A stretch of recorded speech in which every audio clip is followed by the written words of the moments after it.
Hey guys, Tim Baldwin Magic here. Got a trick today called the neighborhood. Now, a deck of cards, if you think about it, is kind of like a neighborhood. Now, what do I mean by that? Well, it's where all the cards live, kind of like how you and I live in a neighborhood. Also, in the same way that you and I might have next door neighbors, the cards also have next door neighbors. So if we take a look, for example, the two of hearts and the eight of diamonds are next door neighbors because they're right next to each other. The Queen of Spades and Ace of Hearts are next door neighbors. So they're right next to each other. The Nine of Spades and Queen of Diamonds are next door neighbors.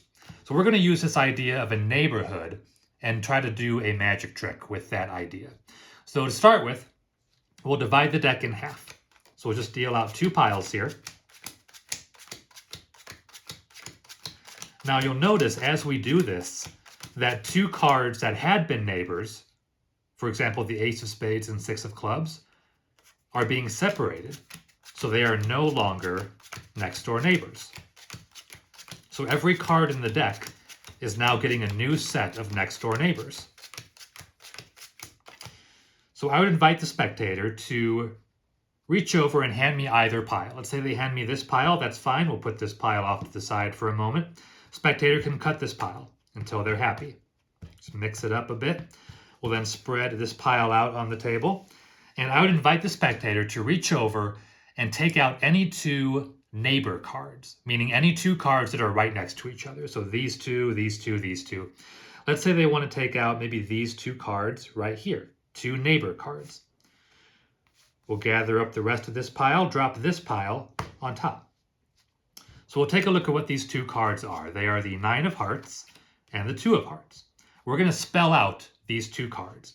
So Two of Hearts, T-W-O-O-F-H-E-A-R-T-S, and Nine of Hearts, N-I-N-E-O-F-H-E-A-R-T-S. That leads us right here to this card.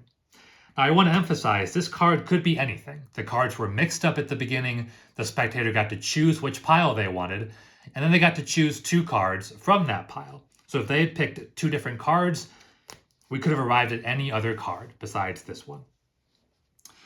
This card happens to be, we'll take a look, the Ace of Diamonds. And again, they could have arrived ultimately at any of these cards. Now, I mentioned earlier the idea of a neighborhood and a card having a neighbor.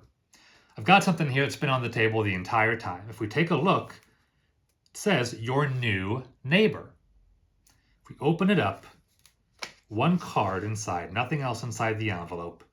This card also happens to be the Ace of Diamonds. So that is the effect, you guys, called the neighborhood. I appreciate you watching. Hope you enjoyed this one. Come on back to my channel soon, guys. I'll see you next time.